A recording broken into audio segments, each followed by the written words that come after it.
yes, you just have to be very intentional with what you do. Now, just thinking about culture and the dynamics and how it affects everything. I've just been thinking of Ghana. I mean, I can only talk from my context and come from a region. We were 16 regions, um, different ethnic groups. I think the first thing for us is the matrilineal patrilineal system that has a major influence on how we do things, our cultural beliefs, who gets what, how we view property or inheritance to begin with is a major thing. And I think when it comes to basically how these cultures come into play, you cannot overlook or sort of you cannot overlook all the systems or all the beliefs that your people have just because you're modernized, for instance. You cannot forget that uncle in the village who still knows that you're coming from a patrilineal system or you're from a matrilineal system. So your property is his, things like that. So it's important to identify some of these beliefs, sort of the matrilineal, patrilineal system, role of the extended family, elders and authority. You cannot ignore these things, especially if you want peace of mind and you want to rest in peace, right? You need to make sure Yeah. that you factor all these things in as you plan. So yes, I think the first thing is to just acknowledge that there are beliefs, there are things that exist. People have a different mindset. And as you structure your stuff, ensure that you keep these in mind. So that's a general thing for me. Okay, fantastic. I mean, like, as you rightly said, yes, there would always be that uncle, there would always be that auntie, there would always be that family member that just no matter what you say, what are your plans? They would always come and tell you this is how we do it. And more often than not, you find out that whatever are the intentions or how you can have successful multi-generational families, those things start getting embroiled in conflict and disunity and all that. So it's a reality that we have to speak through. So we are going to speak more about it and how best clients can plan, families can plan their wealth, especially if they envisage a multi-generational future for that wealth for themselves and their family. So you're going to ask the same question to Mr. Nkem and just say, please just give us your own thoughts on the cultural dynamics as you have experienced it. Thank you, sir. The floor is yours. Thank you, Mercy. And everyone, hello, and thanks for coming in today. Right.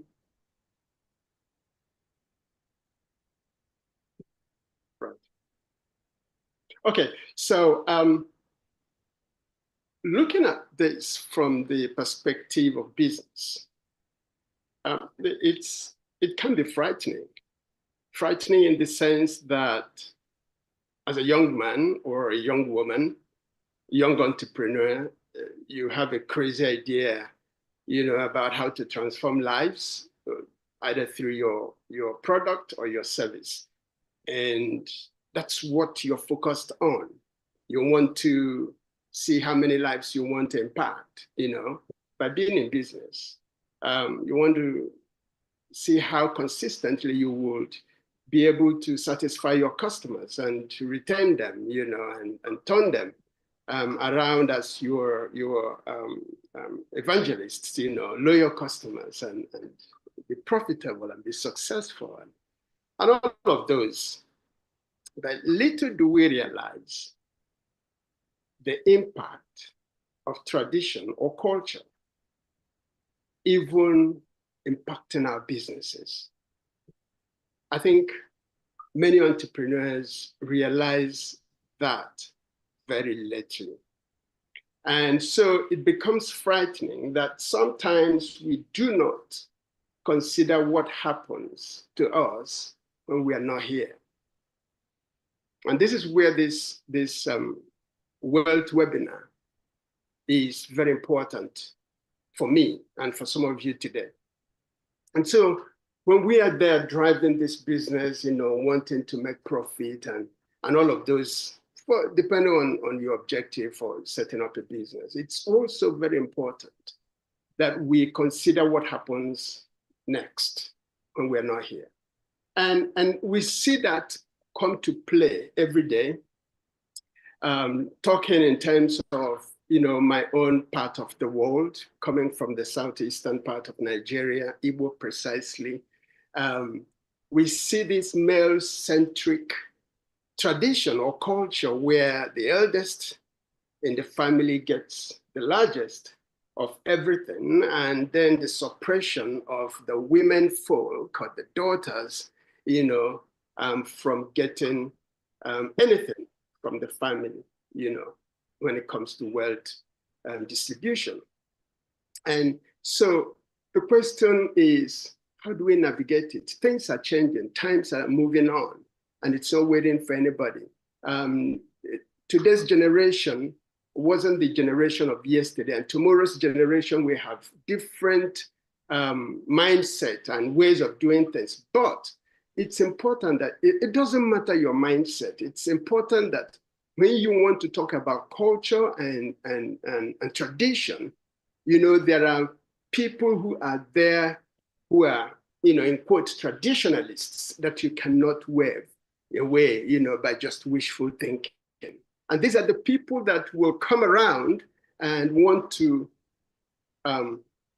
take the front seat, when critical issues of asset sharing within the family happens, whether it is family business or it is, in terms of investment, or real estate or something, land or something, that is left behind. So yes, for me, these things come to play. The only problem is that we as individuals who are living, often downplay them. So yes, thank you, Mercy, for bringing up this webinar. I believe it's going to be impactful. We're going to share a lot of insights. It's going to open up a lot of questions that some of us or some of you have not really considered in your entrepreneurial journey. So I want to leave it here and hand over to you, Mercy. Thank you so much. Okay, yeah, thank you. So we've had two key things that we've brought to the fore. From Mary speaking about the fact that these things are real, and no matter how best intentioned you are, some people would direct you to where you are coming from. They will tell you to go back to your roots or understand how it was done or how they've been doing it, how culture, how tradition has been, even before you as the patriarch or the matriarch were born. And Dr. Nkem has also mentioned a very critical, important fact that more often than not, the people concerned, the wealth creators who are seeking to transfer this wealth, they get to this point late. So it's not like from the outset, you are you have that understanding and you are actively working around how do I deal this? How do I bring as much people into my circle and make them understand what my wishes are? And make them understand that this is the blueprint and this is the big picture. More often than not, it's super late in the day, and it will almost amount to little that you can do about nothing. So these are critical conversations that we need to have. And like I've always said, more often than not, you meet clients that just make your work beautiful. Then you also meet the challenging ones. The challenging ones are the ones that really make you think through the entire process, and they challenge you. And just recently, this has become an issue that we've had to work around, and just to ensure that there is family harmony and the well-being of the family is prioritized. And what is fair and what is equitable is brought to the fore. So I'm going to ask again, Mary, do you think that within our traditional, I'm just trying to say, where do we lay this blame on, if there's anything like laying a blame on? Are we going to say that it's because we've had religious, or other foreign influences that have come in to kind of changed our ways? And would you say that those influences, whether they are foreign influences or they are colonial influences, whether those influences are good or whether we should, or whether they are bad? And if they are, should we throw everything away? Like they say, you don't throw the bath water with the baby away because the water is dirty. So are there things that, given the influences, because this, I mean, we are all Africans and we have rich cultural heritage. So you find out that the influences that we are having now as regards a lot of generational work planning is coming from both foreign religious influences and also post-colonial influences. So how do we merge this?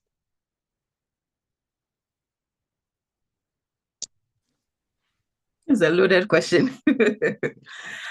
All right. So so do I think that we have external influences? Certainly. I think we've all been socialized to, I mean, in my upbringing, I grew up, I go to church, there are all these things. I never lived back then, you know, pre-colonial era where things were done a certain way. So the world as we know it has changed. And I think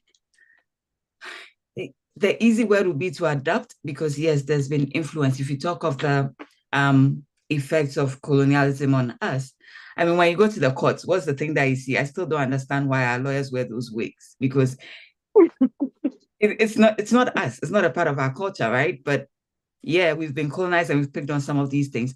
But outside of the wig, which is just an external thing, I feel that introduction of the legal system, the introduction of all these legal frameworks, we never had that back then, right? It was more of the traditional way of doing things. Now we insist on, let's say, writing, documenting everything, having wills. I think before it was more of oral communication, just say what you want to do and your elders will be there to implement it, things like that. So a lot has changed between, I mean, post-colonial era, right?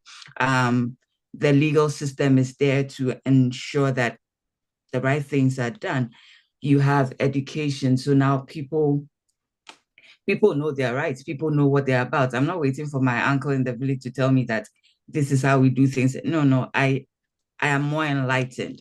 So on the colonial side, I think we can say that the introduction of the legal system, even land registration, I think before it was more of, this is the land, it belongs to the Tabis, it belongs to the Asante somewhere. Yeah, it doesn't work like that. Now, if you don't have that land certificate, if you don't have those things, there's that tension between the legal way where they recognize your document versus that communal way of doing things before, which is a thing of the past. So there's certain influences that we've had from the colonial side. Let's also come to even religion, right? Before, you're talking polygamous, I think with the traditional, you have the polygamous marriages. If you're a Christian, one woman and that's it, right? So there's certain influences. We've been influenced in many ways.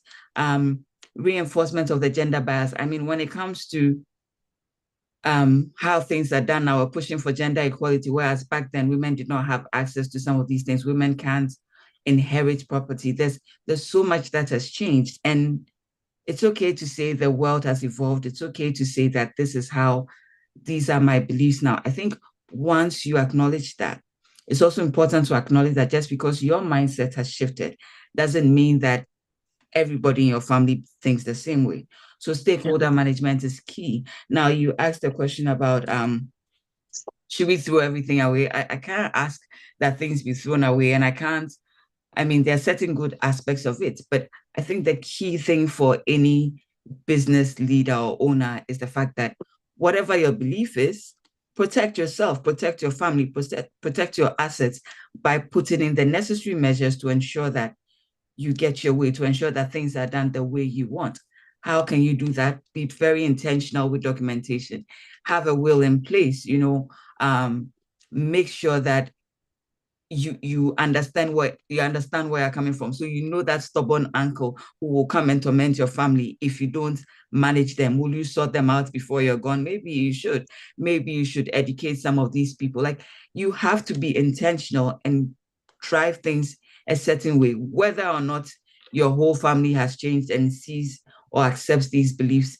That's a different matter. I don't think we can change certain people and how they think. It's okay. That's their way of thinking. But let me protect myself by ensuring that I put in the necessary measures to protect myself, to protect my wealth, to protect my family. I think that's what it is. Just recognizing that possibly I've been influenced, I think a certain way, but with this mindset, I'm being intentional and I want to make sure that I'm putting in the things. I mean, I think with Islam, for instance, the male inherits, I think the female inherits half of whatever the male gets or something like that. Like, these are things that maybe somebody currently would not want to do or implement in their role. So make sure you write those things so that you have your way, as opposed to leaving it to chance and creating inconveniences for everyone. So acknowledge that there are differences, acknowledge that true, we've been influenced by different factors, but that's the world we live in now, and put in the necessary measures to have peace of mind.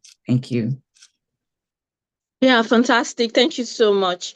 I mean, we cannot overemphasize the need for stakeholder management, because like as becomes real is that these things happen when the patriarch or the matriarch or the wealth creator, as the one that has the assets, is no longer with us. That's it. So it's not a case of, oh, he's still alive and people are quote and unquote misbehaving. It's a case of he's 6 feet under the ground. So a lot of people can decide to come up and do what they want. So stakeholder management is very key when you are alive, and being intentional is also intentional about your objective, how you want to foster harmony, how you want to foster equity, how you want to foster fairness within your family makeup, so that you don't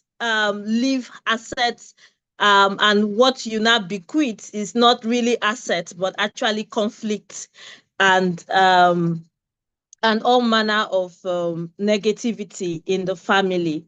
So, Dr. Nkem, we're going to ask you, what role do extended families member play within the succession process for African families?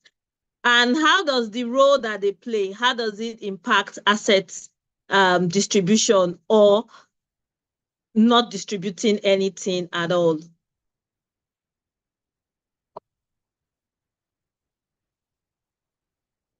You're muted. Sorry about that. Okay. Thanks for asking, Mercy. Extended family relationship, when it with regards to wealth sharing or asset distribution. Here's the thing. Within when Mary was answering her question, a lot of thoughts came to mind regarding not just the statutory laws, but looking at customary and religion, and then bringing it to the communal thing, which is where the issue of extended family or relations come in. Now, again, I want to start by saying that you don't really consider all of these things until they happen. And now that we are aware of them, it's critically important for us to guide ourselves. And how do we do that? Through planning, and we're going to get to that. Now, what are the impacts of those relationships that we have? Growing up, we probably knew about our siblings, depending on where you're coming from. Looking at me and the Southeastern people, the core Igbo people, I'm aware about my siblings, and I know the extended family relations that we call cousins, right? maybe from the lineage of grandfather, great-grandfather. And I can assure you that they actually don't, because we don't have family trees. I don't know if you do, but we don't have family trees. So if you want to ask me to be honest to you, the relationship, the line, I probably don't know. But something happened. I mean, typical of what happened to me. And I'm talking about, it has much to do with this extended family thing. When my dad lived, based on the date he shared with me and my siblings, he lived for 104 years. Some people said he lived more than that. But yes, so when I, up to the age, that certain age, I can't remember, I just grew up to see that there was this farmland where we were farming. We farmed it while my father was alive, my mother was alive, we all farmed there. So to me, we were the owners of that land. And before my dad passed, he told me about certain portion of land that are ours. And one that he pledged to, all of those things that happen in the village. And so he never said he owed anybody or that any of the land that we farm belonged to anybody. And I took him by his word. I can, pledge on that. So, but less than a year after my dad passed, then I got a call that this portion of land in this particular place had been farmed on, and that is your dad's piece of land. And I said, wow, who is doing that? And they said, somebody, within the family who is a cousin. And so I was like, oh gosh, why should I start this land tussle and in my village? And I'm not present in the village, right? And so wisdom came, people say, do you like your life and all of those things? And so I chose the path of peace, which is not usual for many people. And I forfeited that land till tomorrow. And he never spoke to me about it. But some people went and asked him about the ownership of the land. He said, yeah, truly he was the owner, but he gave it to my dad because he liked what my dad did for him. And so he appreciated him with that. But that right now, my dad is no more and he had to collect it back. And so the question is, how wish my dad in the years that he lived sat under this type of webinar to learn that he has a right to protect whatever that belongs to him. I probably would not have lost that particular piece of land. So coming back to that question, extended family influence, yes, that influence is there. It can be positive, it can also be negative. Positive in the sense that, yes, they can actually enforce unity within the family cycle when they want to, and negative in the sense that there are certain steps you may want to take, and I will tell you this. Assuming there is a property or an investment that the eldest son wants to dispose, and he says, I am, because we are doing this patrilineal tradition where the eldest, gets the largest, including the Obi or even the shrine of the late father, right? He gets those. That's tradition.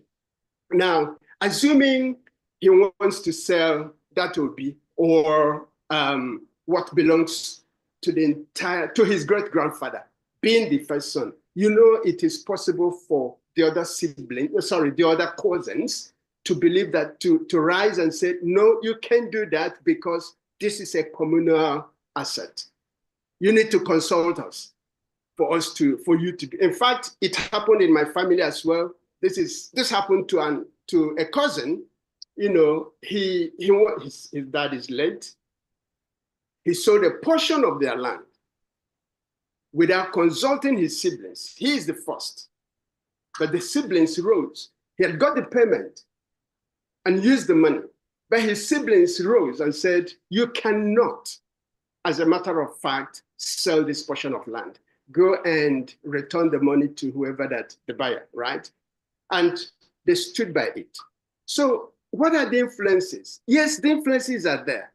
But the truth is that we need to be aware of them so that we guide ourselves, like Mercy said, because we may not be there when all of these conflicts will arise. And what is the way forward? Just adding a voice to Mary. It's important we set up a trust where we live. And maybe for family businesses, set up a governance structure where we appoint individuals. You may be the eldest, okay, you be the CEO. The other one, maybe you be the COO or the CFO. And so everybody understands their roles. And we train them, to be able to lead this organization so that when anything happens, we are not going to be running into that conflict of influence, negative influence from from our cousins and the people around us. Thank you so much, Mercy. Okay, yeah, thank you. Yeah, I mean, this is just very, very enlightening and enriching. So, in essence, this is the reality. And more often, when you get to hear this story, I heard a story yesterday, and I was like, "You mean it?" And it was like, "Yes, it happened to me." So this just like a story like yours, but this one was just the fact that they couldn't locate the will of the father. For one reason or the other, the will was there. The lawyer was not available. Something very funny. Until tomorrow, the eldest child just said, "You know what? Everything that dad has is mine." To the extent that one of the children had relocated from the UK to Nigeria, but couldn't even stay. There was no house for them to stay because the house had been assumed by the eldest child. And that has led to conflicts between the eldest child and his other sibling, who also happens to be male, happens to also be the male child. So these things are real. And how we manage them as the children come into adulthood, come into asset ownership, come into their own, is very, very important. And just trying to minimize the influence that outsiders would have that would negatively impact them also, that would just add to disharmony and conflict in the family is very, very important. So just as Dr. Okem had said, it is absolutely very important that we have this information, we know this, and we start working, we start thinking about the solutions that would work. There's no one size fits all, but the peculiarities of your family, the peculiarities of the assets that you hold, and the peculiarities of your circumstances will determine how you want to go about managing and preserving those assets and the legacy that you would have worked so hard for. Okay, so we are going to look at the role of traditional and native laws in succession and wealth transfer. And we would say, I'll go back to Mary. How do you think the high net worth families should navigate legal pluralism? I know you've touched on it a bit, but where we have customary, religious, and statutory laws, where they have to coexist. Sometimes they don't coexist at all. How do you think that how should wealthy African families plan when you have this pluralism of religion, cultural, and also legal system? What would be the blueprints that you would want to set, that you would want to advise wealthy African families to go about managing their estate planning and generational wealth planning?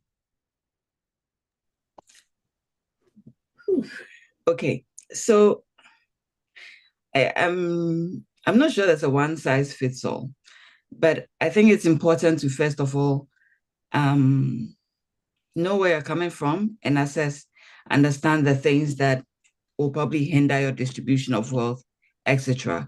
So to start with, so in Ghana, for instance, I mean, if you're talking about me, my father is on the Akan side. The Akans matrilineal. So when you go to that side, they tell you inherit from your mother's side. So then I'm not accepted on my dad's side. I need to come to my mom's side. On my mom's side, they are patrilineal. So on that side, they kick me back. I don't belong anywhere. So, people like me, we just have to go with the law. But it's these gaps, But yes, so on the patrilineal side, I mean, they limit access to family wealth. It goes to the men, right? And then when you go to the matrilineal side, you inherit from your mother's lineage. And even with that, it's the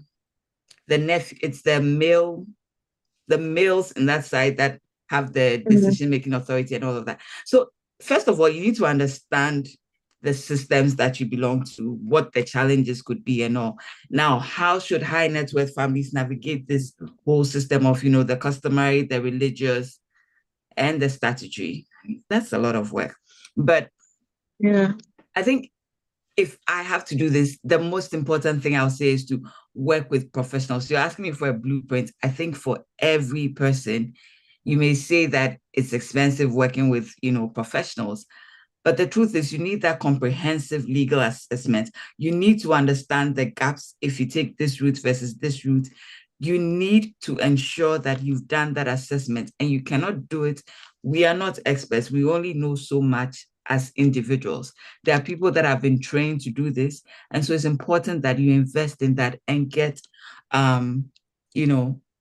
professionals to work with as you plan your estates, like in terms of estate planning, because you don't want to do everything right, have a will, say you've done it all, and then, there's this fine line that you fail to include. And so it's null and void, right? So comprehensive legal assessment, work with professionals to ensure that whatever estate plan you have complies with all the laws and practices from each side, right?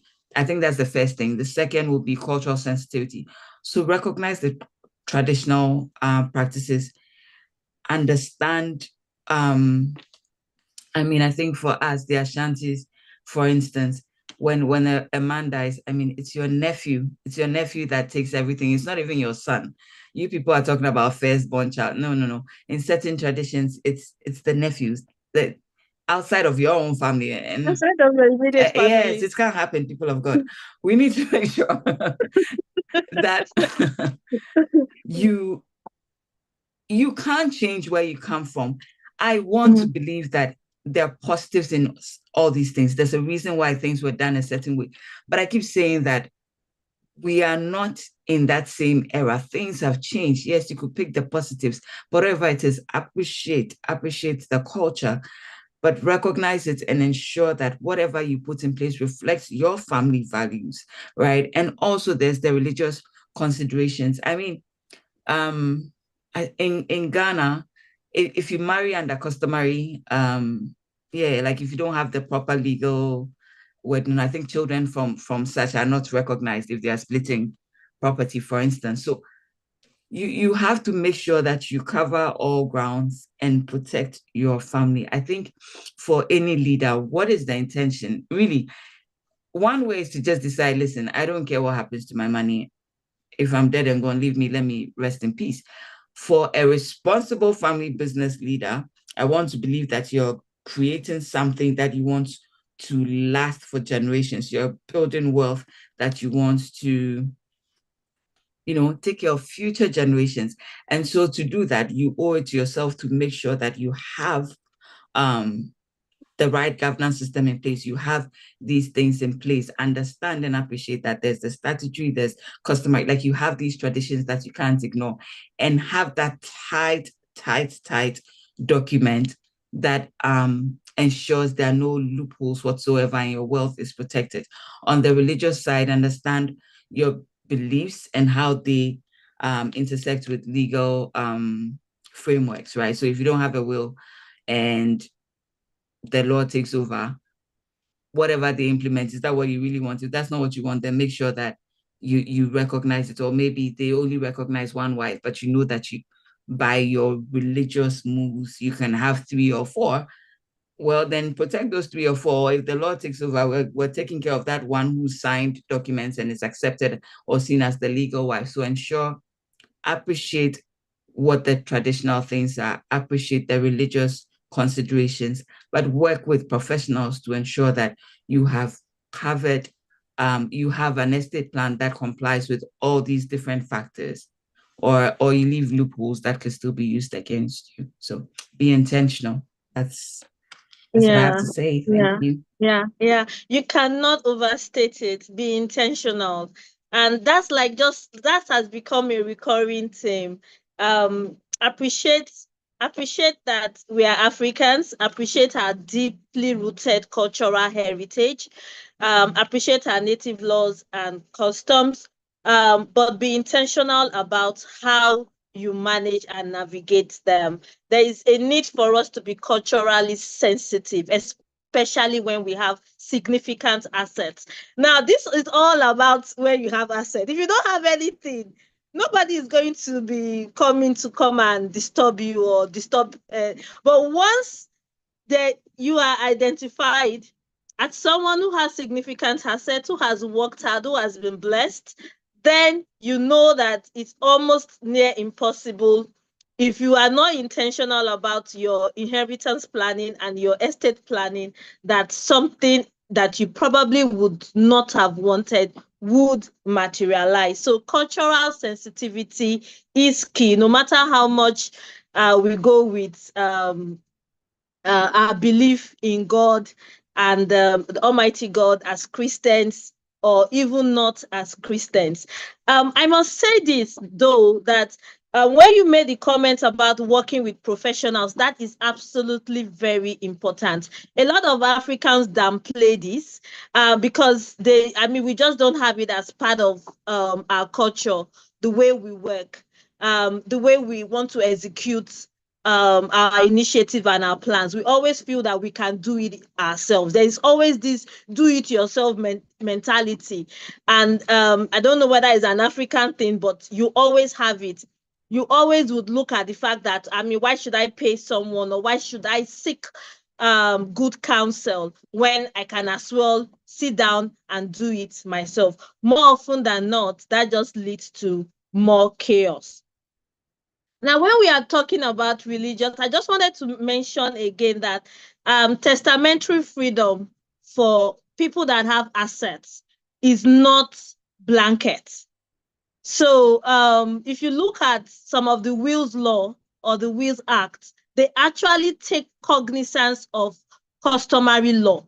So if you go and you say, oh, I've done my will, anything can happen. Like I just told the story about the will that got missing. It can get missing. You cannot, and we run very wonderful systems as Africans and even as Nigerians here, where things can get missing. A house can get burnt. Where it was kept can get burnt. You will not see anything. Everybody is back to, okay, square zero. How do we start? So you're understanding these things and planning for them and being intentional about them and wanting to avoid the fact that you worked hard for your assets, you were successful, and immediately you pass on, the ones that you leave behind probably just have no basis. They don't have that strong foundational basis to carry on the wealth. It now becomes shirt sleeve to shirt sleeve. So you go shirt sleeve to shirt sleeve. In 3 generations, you are back to hustling. You are back to working hard. And that's not the story. I always tell this to my professional colleagues. You go for these family business, family wealth advisory conferences, estate planning conferences, and you hear people telling you, oh, I'm a 15th generational family member. I'm 25th generation. I'm 7th generation. And I keep asking myself, when will Africa get to even the 5th generation, the 7th generation? When are we going to start having clients that their assets and their wealth has lived on for generations, 100 years and counting, and those assets are still there. The family is still thriving off the assets that came from that matriarch or patriarch, setting the pace, setting the tone for others to follow. And it's not a case of shirt sleeves to shirt sleeves before you know it. So thank you very much for that, Mary. Dr. Nkem, I'm going to ask you now, how do you advise families dealing with multiple heirs? So let's say that you went and you have the one wife, but customary law or it can even be other laws allows you to take on an extra one and all that. How do you, and you now have people that will contest for your assets in those kind of situations where you have multiple heirs. How do you manage conflicting interests like that when it comes to the family wealth or the family business? Thank you so much again, Mercy. Wow, it can be confusing if you want to go alone, you know, administering the wealth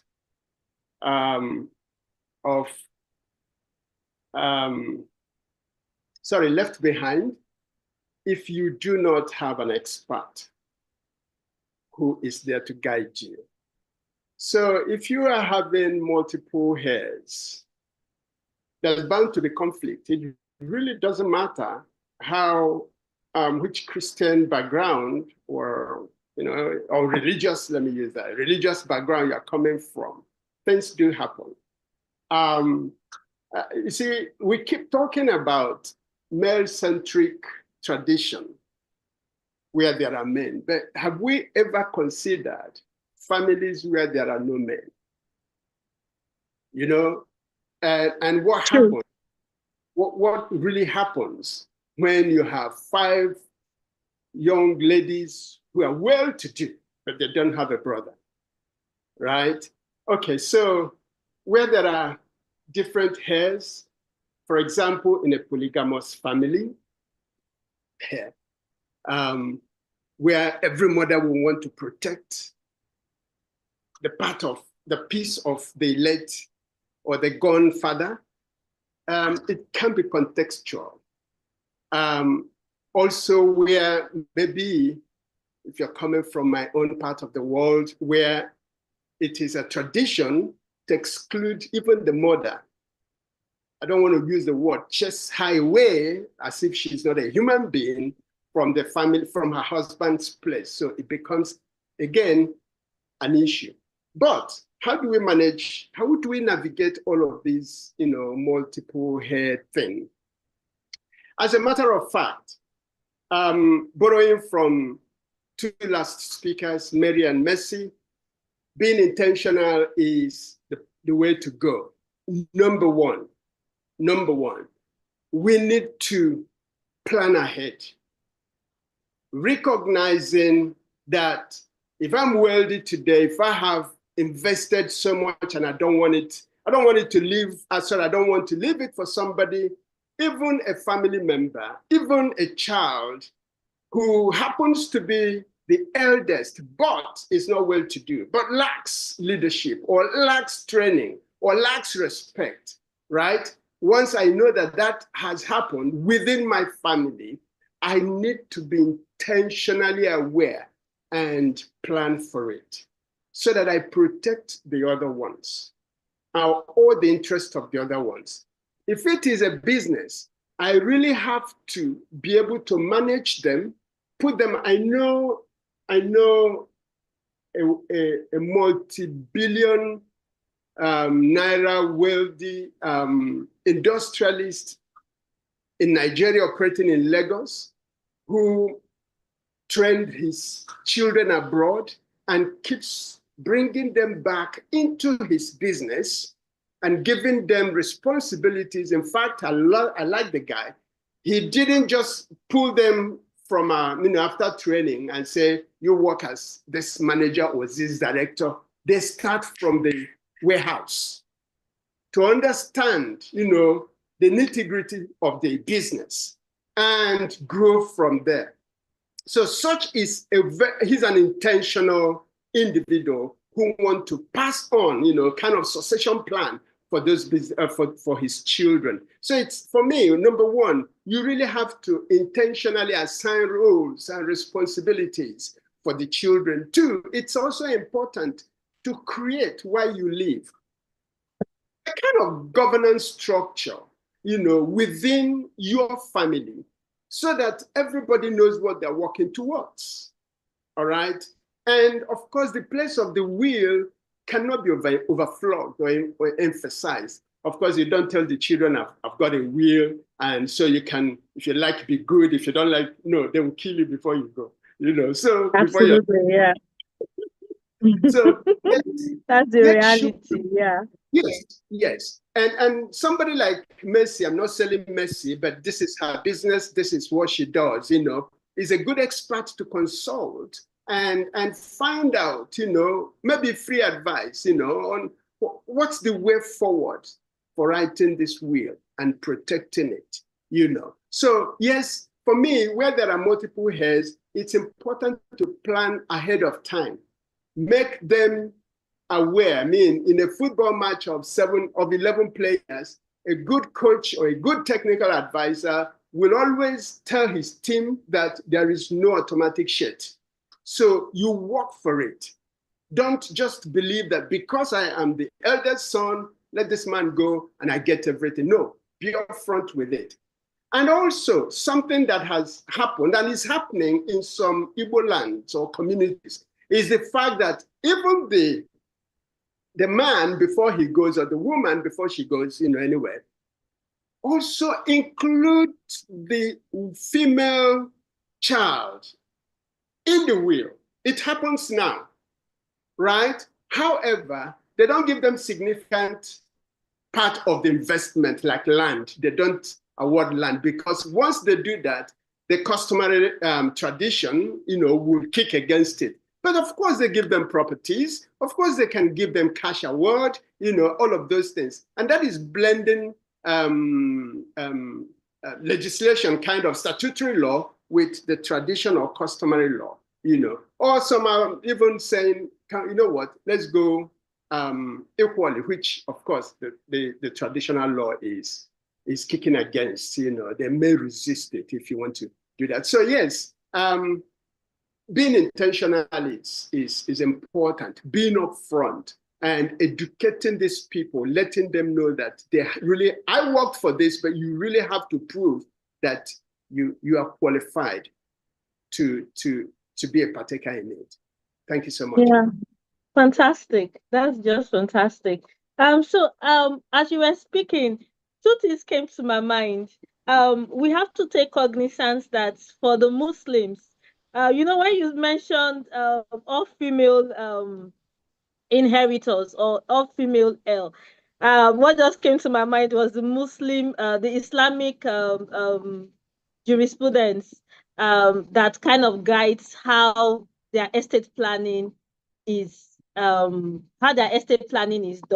So that's already contained in the Sharia, who gets what. So if it's all female, if it's male, I mean, there is that distribution that is so well delineated. I mean, it is well established, well spelled out. So you understand if you predecease your parents, if you predecease your mom, different things, and you have significant assets while you were alive and you are no longer there. So you have that Islamic estate planning that kind of just takes care of those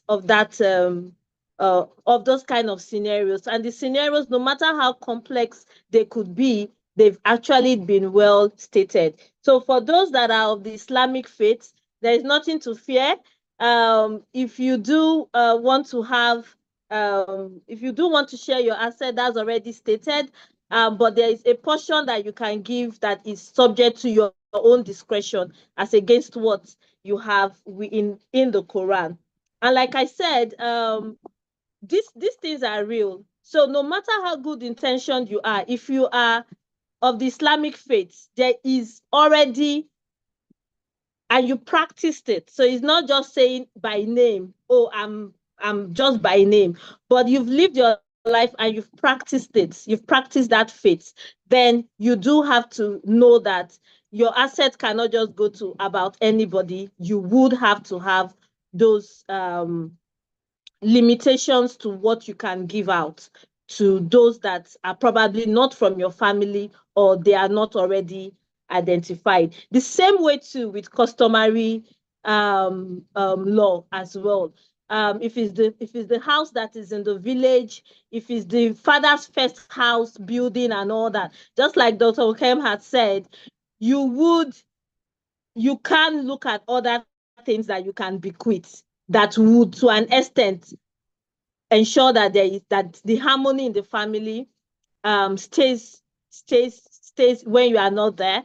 And you could look at other assets and try to bring, but just be intentional. Try to have your stakeholder management process, both within your family and also externally, well sorted out. Just to speak again to the need for professionals. As Dr. Nkem mentioned, we actually have a campaign that we are running, and I will speak more about it just before we close this webinar, where you could actually come in and have conversations with our wealth advisors for free. So it's a 45 minutes free session. Whatever your concerns are, you can speak to our wealth advisors about it, and we would be able to we'll be able to understand more about what your concerns or what the peculiarities that you have are. So we have the QR code there. You can scan it, but I will speak to it more. So back to our panelists. Mary, I'm going to ask you the role of women's impact. For a lot of time, you find out that women's roles are not amplified, they are not elevated, especially within, for people that claim to be traditionalists, people that claim to be, from the roots, a woman's role. Some people would, you would just hear all kinds of things about where a woman should be, and where a woman should be found, and where a woman should not be found. So within the traditional African inheritance systems, as they impact a woman's ability to inherit and control families' wealth, how do we, I know we've talked about them, a bit, but how do we in 2025 and going forward elevate the status of women and all the things that a woman brings to the table? A woman is a custodian. She will be there's a lot of virtues that come with a woman leading the family or being an inheritor and passing on that legacy. So how can women or female children play more role, or how can the patriarch or the matriarch be intentional about how they elevate their female heirs? All right, so it's interesting that because we don't want the women to be treated as furniture. So they just when they are packing all the things that they have distributed, they distribute the women as well as furniture. So how do we manage that? All right, it's interesting that you say in the traditional areas, the women's role is not amplified, because you and I know that even in modern settings, yes, we've made progress, but there are still some people who feel women don't belong in certain spaces and all. So it's a mindset. It'll take a while to get people to change. But certainly, I agree with you. Thinking about Ghana, for the patrilineal side, for instance, where inheritance passes down through the male line, I know one of the reasons, or one of the things they say, is that the women will marry into other families, right? So why should we pass down property? Why should we give inheritance to them when they're going to go to a different family? So that's one of the reasons why you keep it in the family, by keeping it to the men so that it stays within the family. Remember, we talked about the traditional system where they think of communal, everything is ours, it stays within our families for us. So that mindset is there. Now, even on the matrilineal side, inheritance passes through the female, right? Mother to daughter. But even then, women are supposedly provided with more control, but it's the uncles, it's the woman's brother that would usually have control, or sometimes have that significant decision power. So the traditional setting was just special. Now, thank God, I think there are reforms that have really helped with this. And that's for starters, right? How do you protect the woman even before we come to, fair inclusion and all? The first step is there a legal system that is backing these women up or supporting them so that if your husband should pass, knock on wood, you're not left hanging with nothing, all of that, right? And I think in Ghana, we have to commend them we have the PNDC law 111, PNDC law 111, which protects the wife. I mean, it doesn't matter what system you belong to. If someone should die without a will, this only happens when they don't have a will. But if you should die without a will, then the system kicks in where they protect widows and children, so that there's a percentage that goes to the surviving spouse. There's a percentage, usually about 60+%, that goes to the children. And then the nice thing is we understand the customary things, we understand their traditions. So there's a percentage that goes to your successor from the customary side. So if let's say we're doing the patrilineal and it's supposed to go to the first male or whatever, then that person gets that percentage that is allowed for the customary successor. So that's really good. There's a legal system supporting you. Now, outside of that as well, I mean, I think this helps so that you're not left out when it comes to the property. But outside of that, how can families ensure, fair inclusion of female heirs without, all these issues? I think education is key. See where you can adapt, understand traditional values, but also educate your people on what is key, what, some enlightenment is needed. When we get some of these things, we shouldn't keep it to ourselves. You know that the people around you will influence outcomes. So make sure that you pass on information, educate people. It's like how you go for trainings as a manager or, as a business leader, but it's just you always going. You're changing, you're enlightening yourself, you're changing your mindset, but your team is still your team. They have that tunnel vision. Yeah. So it's the same way when you get stuff, pass it down, engage stakeholders, things like that. Then it's also important. I think we don't like having difficult conversations in Africa. We don't like it. And in family businesses, that's one of the key things. But have those open, honest conversations with family, right? Help them to understand, include your leaders, include that uncle. Well, we're all having some party, but you bring in conversations that, have you seen how women are rising? Give examples, let people understand that, hey, women are making a difference in the world now. You need to get them to understand and appreciate the things that you can see and appreciate. I think that's a big mistake that we just keep saying, oh, they're traditional, they don't understand things, and you leave them there. But they will mess you up. So carry them along and help them to see things the way you do. The perspective matters. That change in mindset matters. And it's important to highlight the benefits of inclusion. What do they say? I mean, women are nurturers. If you put a woman in your business, if you put a woman to manage your wealth, that will multiply it. We have to hype ourselves. They should hype us. We have the skills, we have the strength, we're resilient. Let people understand, hype your ladies. And then that way, if people understand that putting this person in this place is to protect something that belongs to all of us and our future generations, they see things differently. And I think in all this, it's important to understand it's stewardship. I think, especially with family businesses, if you think, oh, I'm just here to take all and chop, then your approach is different. If you understand that we're building wealth that will pass on to future generations, it's not just about us, it is about my children's children's children, then you're more open to who is the right person to manage that. And if they say the woman is the one, the woman has the skills at a particular time, the woman can contribute and make things better.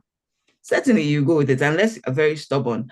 But yeah, I think it's important to educate, have those open conversations, and just highlight the benefits that women bring to leadership, what's being done, show people the way, and hopefully it'll change their minds and it'll help.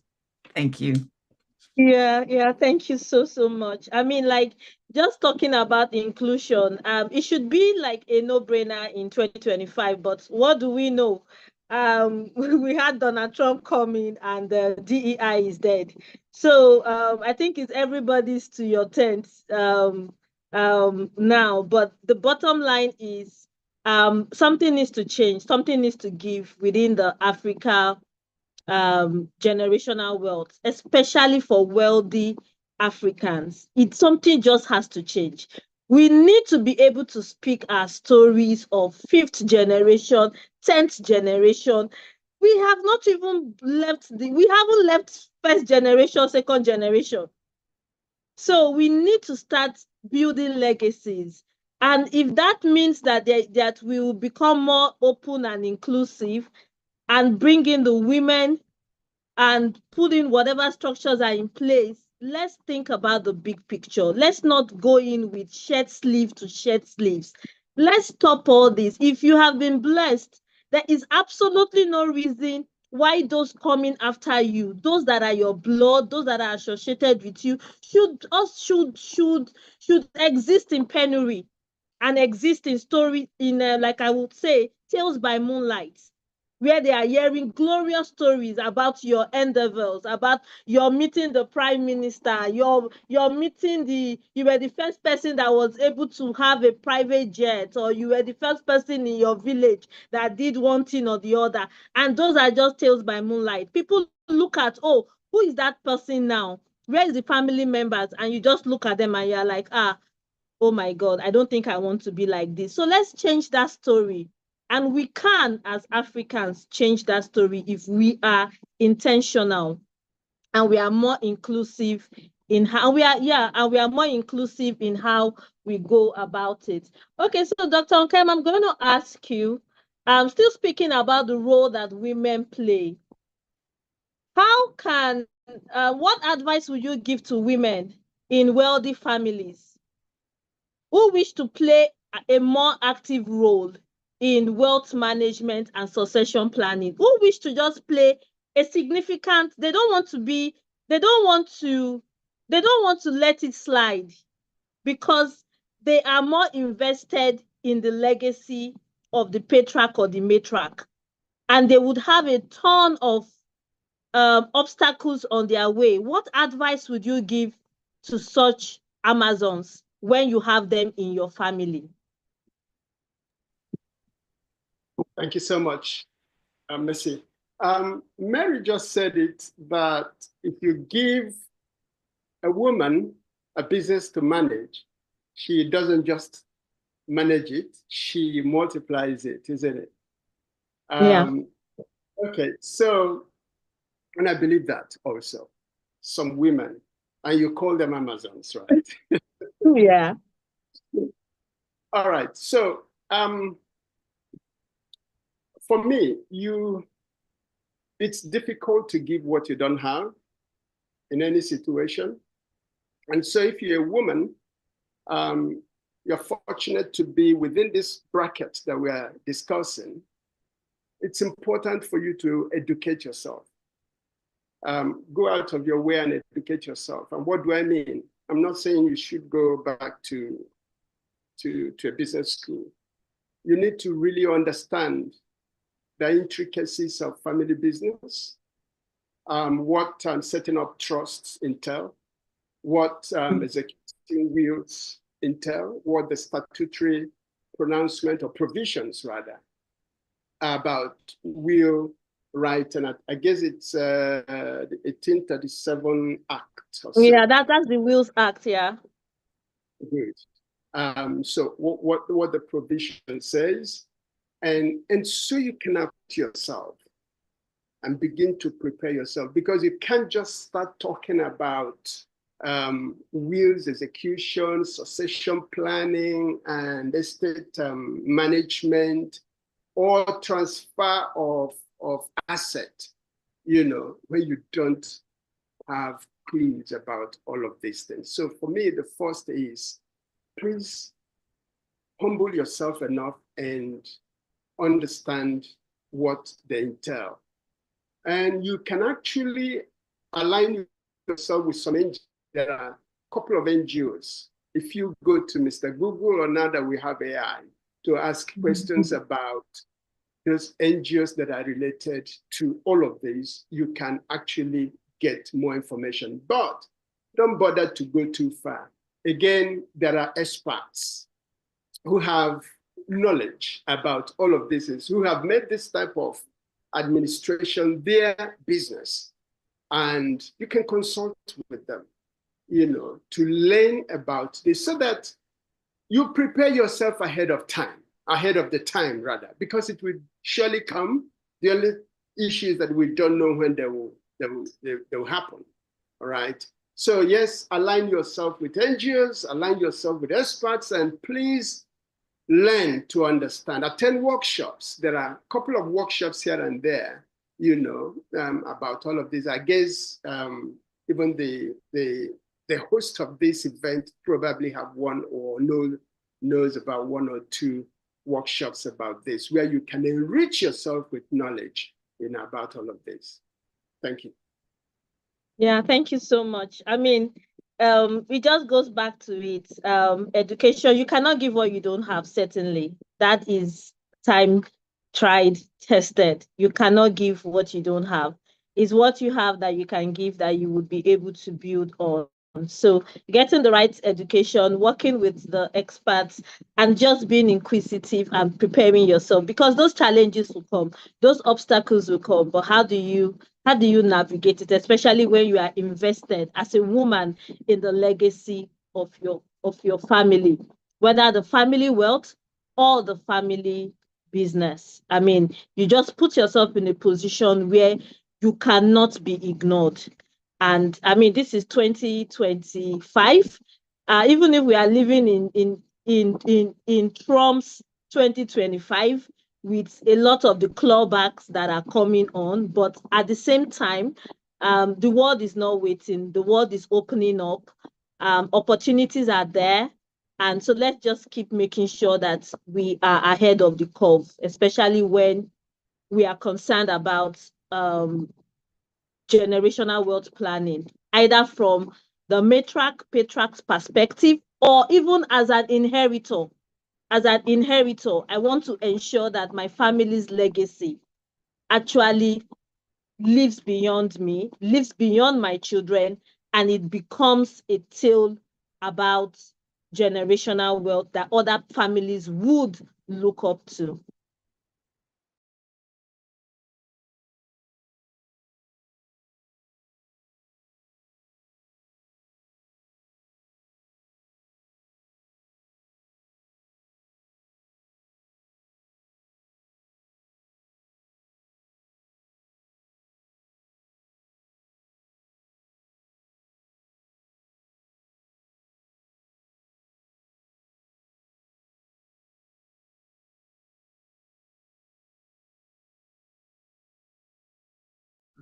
Okay, my apologies, I didn't know I was muted. So we're going to have the final set of questions, and we'll be looking at stewardship of wealth. I know that in our conversation so far, we have identified that there would be external influences, no matter how much we want to prepare our immediate family. There will be extended family external influences. There will be influences that there will be those that we can control and those that we cannot control. Now, within the realm of those that we can control is the issue of stewardship of wealth, where we have inheritors who are not only concerned about consumption, but are more concerned about productivity. They want to be productive. They want to emulate the entrepreneurial spirit, the entrepreneurial drive of their father and their mother, the resilience, that acumen that they've held on to, those values they've held on to. So what would be the pathway that we can speak to as mothers and fathers, to entrepreneurs, whether you are a family business owner, whether you are a CEO, whether you are a techpreneur, for just about anyone that has significant assets and is concerned about passing those assets on. And not just only about passing those assets on, it's also concerned about the legacy that he or she would want that should outlive them. So how do they start this conversation? How do they start building stewardship? Because we know that the inheritors would once be children. They would once be infants. They would become, they would grow from infancy into young adults before they become adults. So how do you start, for within your realm of control, as a father, as a mother, as someone with significant assets, how do you begin to influence those that would inherit from you to be stewards of your wealth and not just coming to consume the wealth? Mary, if you would want to speak to this first before we go to Dr. Nkem.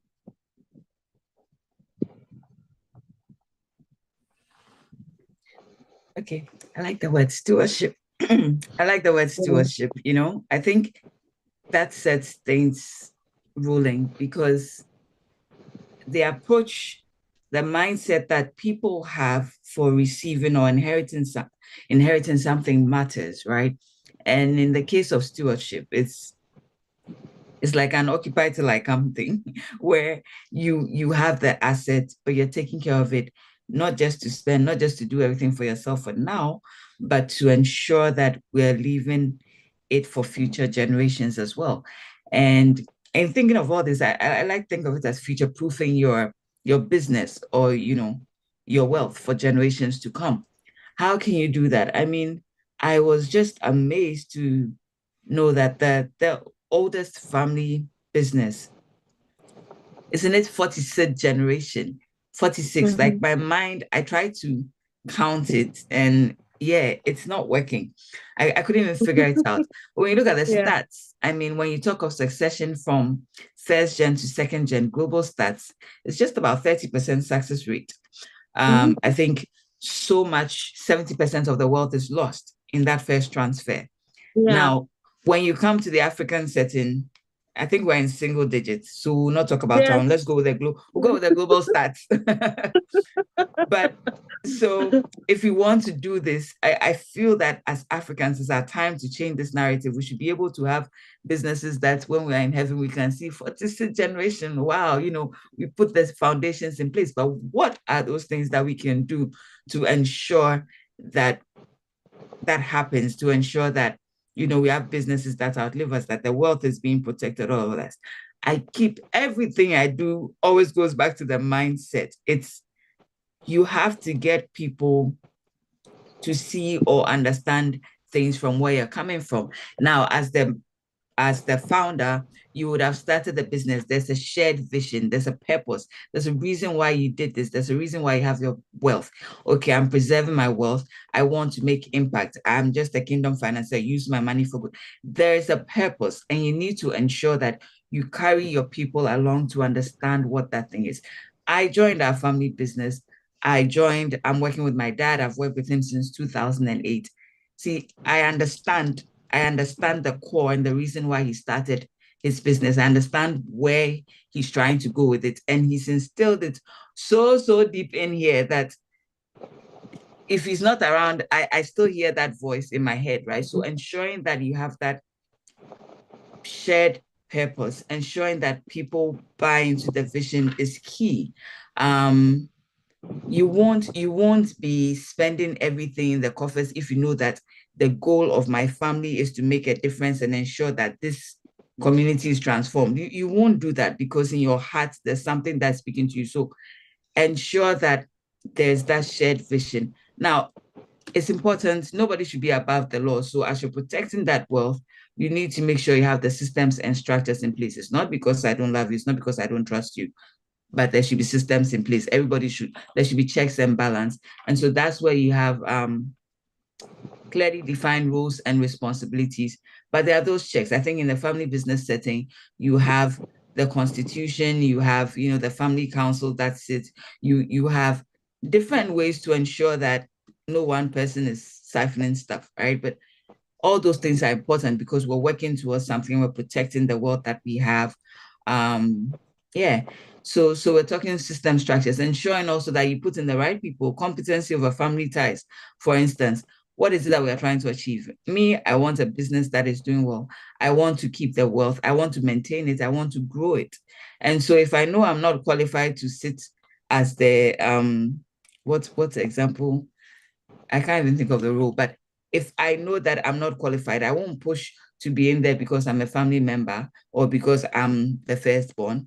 No, if this person qualifies, let's get them there because it's the outcome. You're thinking of, we are here to manage wealth for our future generations. What are the things we need to do? It's not about, it doesn't revolve around you, right? So I think that's very important. That shared purpose of vision, having the right governance system in place, having those structures in place, and conflict management resolutions. Understand that these things can happen, but you need to make sure that you have systems in place to manage that. And of course, whilst you're here, lead by example, do the right thing so your children will learn from it and understand that a daddy doesn't just go around throwing money away. So you train them with how you do things as well. And all these things, every day and every activity that you do really helps you to achieve this goal. So it's the lifestyle, it's your family values, all those things matter. And I think, especially with the next gens, early involvement is key. You wouldn't want to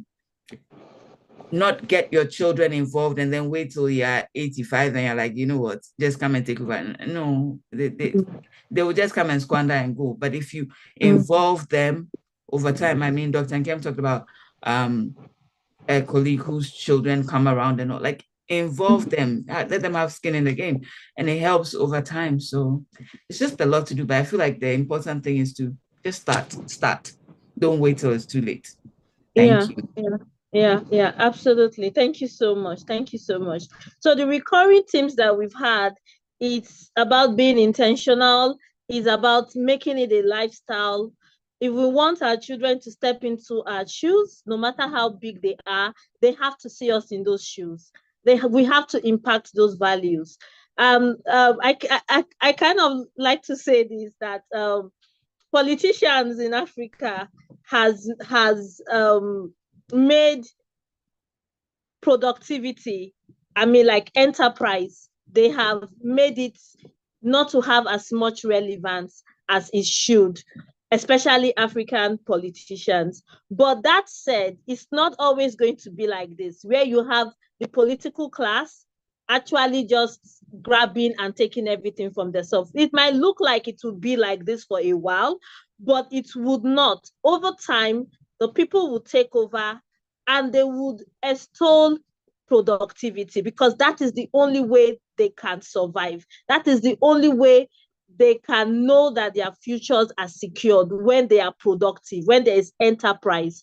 So while it might look like, oh, why do we have to be productive when we can just go and join one political party and we'll start awarding contracts and we start getting our either allowances, bloated allowances or kickbacks or whatever.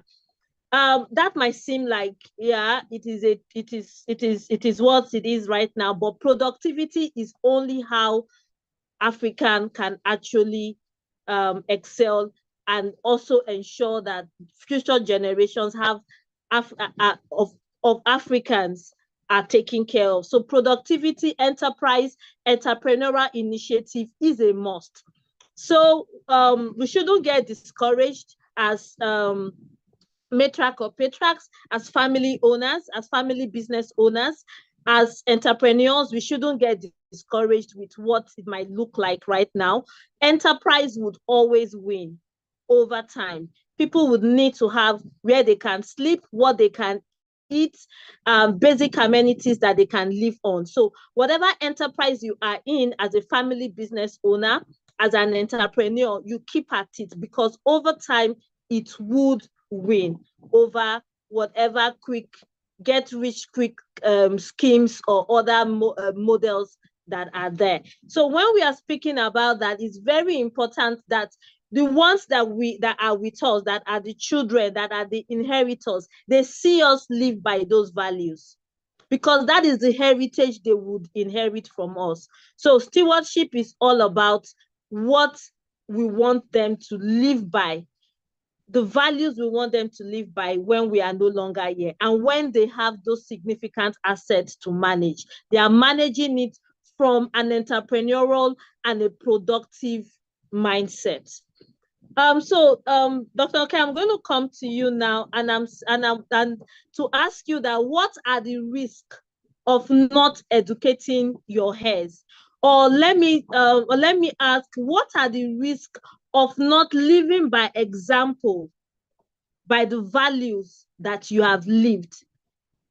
What are the risks of your children not seeing you live by those examples when it comes to stewardship of wealth and generational wealth planning, for anyone that is listening today?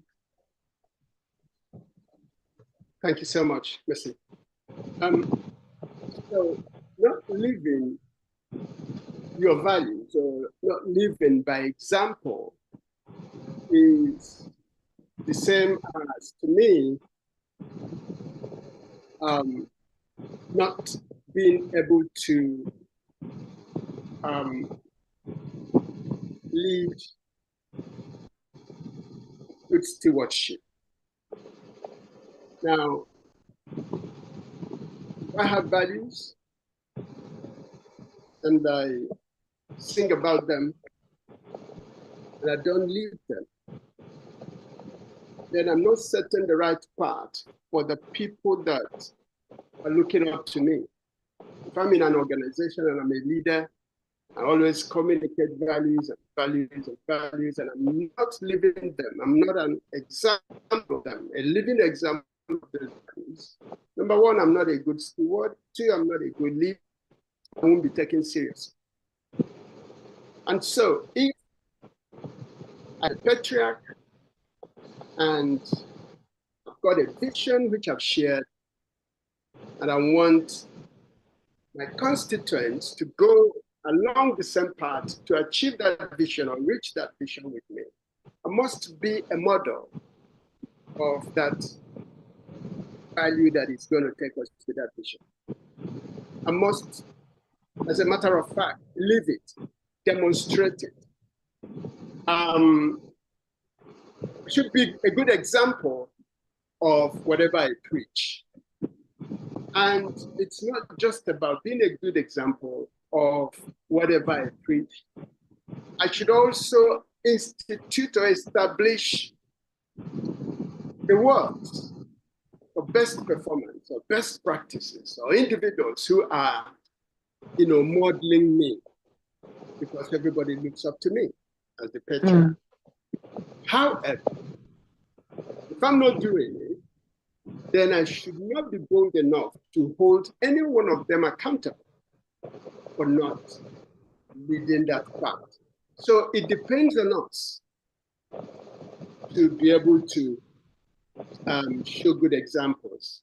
But where this good example is absent, then we are building that organization to a downfall. There's this story about a wealthy Anambra businessman who lost something around 2 billion naira worth of business due to recklessness in management, of course, mismanagement. And that's because the individual that, the steward that this was handed over, squandered it. You know, and why would that have happened? It's either what one of the things Mary said happened, because probably they brought them in late. Maybe when the man was close to where he was going. Yeah, the departure lounge. Absolutely, you know, to get into management. And so he came with that type of, I'm only assuming, came with that entitlement attitude, you know, it's my father's wealth, it's my mother's wealth, and then they squandered it.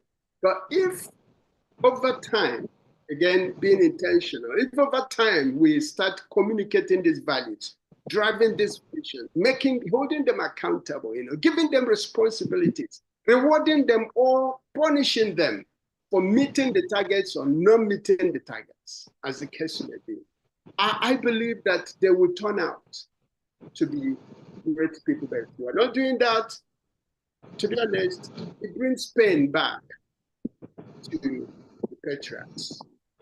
Thank you.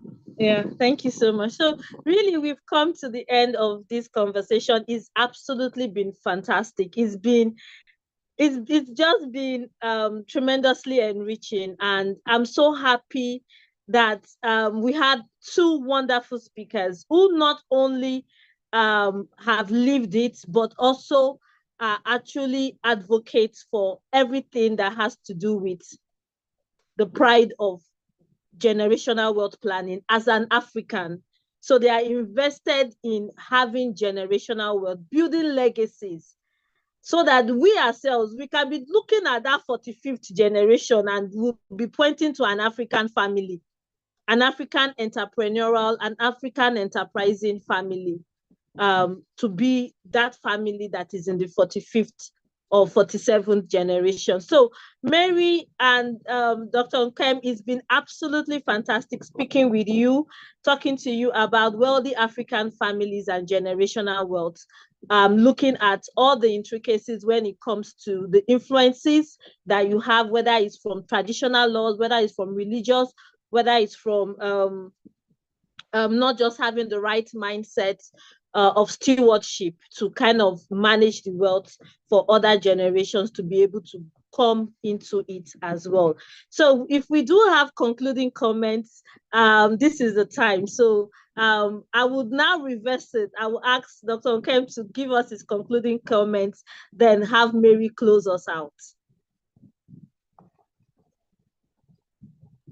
Okay, so thank you so much for this opportunity. Concluding comments. For me, it's quite obvious that a time will come when we won't be available to administer all that we have acquired in life. And if we are lucky and blessed to have children, we need to plan so that we don't put them or leave them in crisis after we had gone. Even if not for them, but for our efforts, the legacies that we have built over the years wouldn't just be that. And if that be the case, it is important for each and every one of us, and even the people that are not here that we need to communicate to be able to learn more about wealth creation, about succession planning, about you know, how to manage family businesses, and be able to get it right. And if we don't have the wherewithal, please consult an expert. Thank you. Yeah, thank you so much. Mary, over to you. Thank you so much. All right, so I think my message is, you know, you've built wealth, you have the wealth. You owe it to yourself, you owe it to your family, right? To put in the structures to ensure that this wealth is retained. You need to be very intentional. Recognize and appreciate the fact that there are different stakeholders, from the customary side, talking about the traditionalists, to statutory laws, to religious influences. Recognize all that. Find experts to hold your hands, right?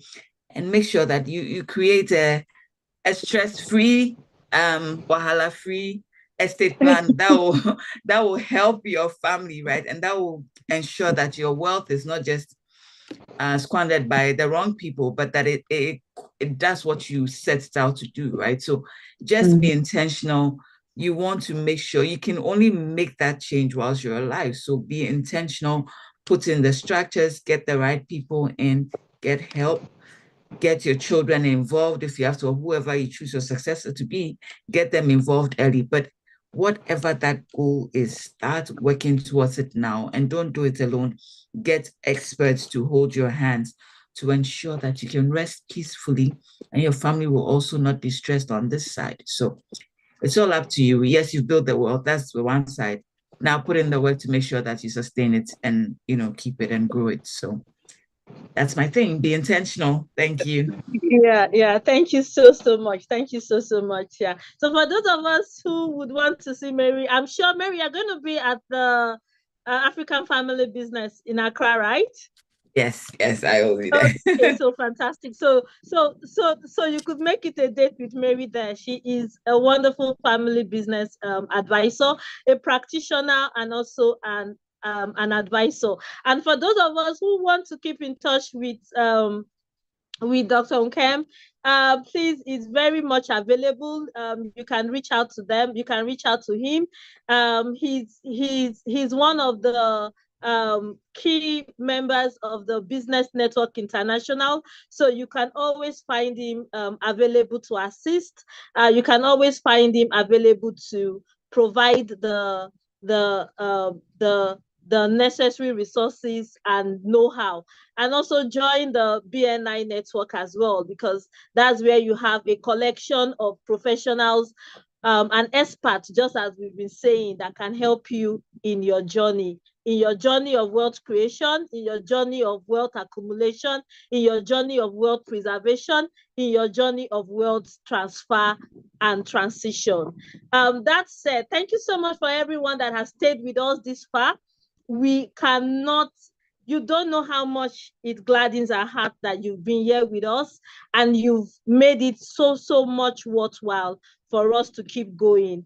Our webinars happen every 6 months, so twice in a year, where we look at salient issues that have impacted our businesses, impacted our clients, impacted our work, and we try to x-ray it and bring it out in the open for other families, for other individuals to benefit. It's all about having conversations that affect the day-to-day lives of affluent and high net worth individuals. Now, like I said earlier, with respect to our campaign, we have a campaign that is going on.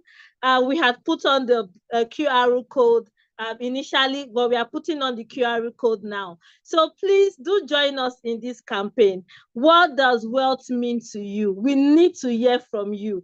A lot of people have different ideas of what wealth is. We want to be able to collapse it into things that resonate with us. So we believe that wealth is deeply personal and it's just more than numbers. As fiduciary, as a business, that is our belief. Wealth is deeply personal and it is not only about numbers. It's about your freedom, your legacy, your security, and the ability of you to live your life on your terms and leave your family well off when you are not here.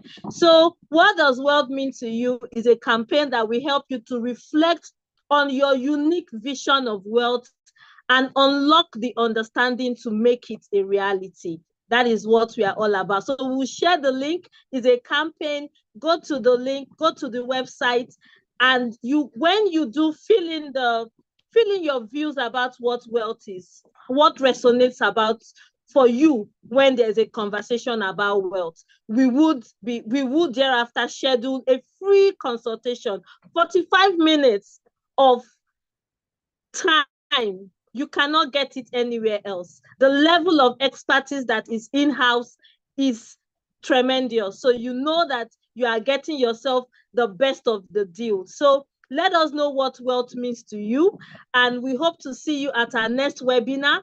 And also, for those of us that would be interested, we hope to see you in Accra, Ghana for the African Family Business, as well as also joining the Business Network International platform, where you would have access to experts just as myself, just as my team, to help you, whether it comes to your wealth planning, your wills drafting, your trusteeship, your offshore registration business, your citizenship and residency planning. Just about yesterday or today, Trump has announced a 5 million golden citizenship program.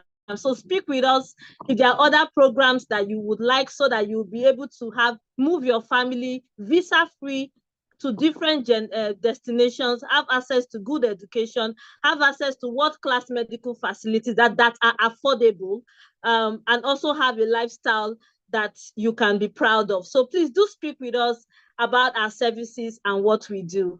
We are all over the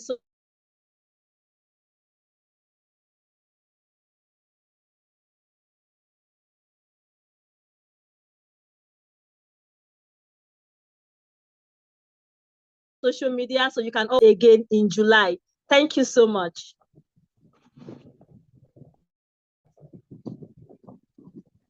Thank you.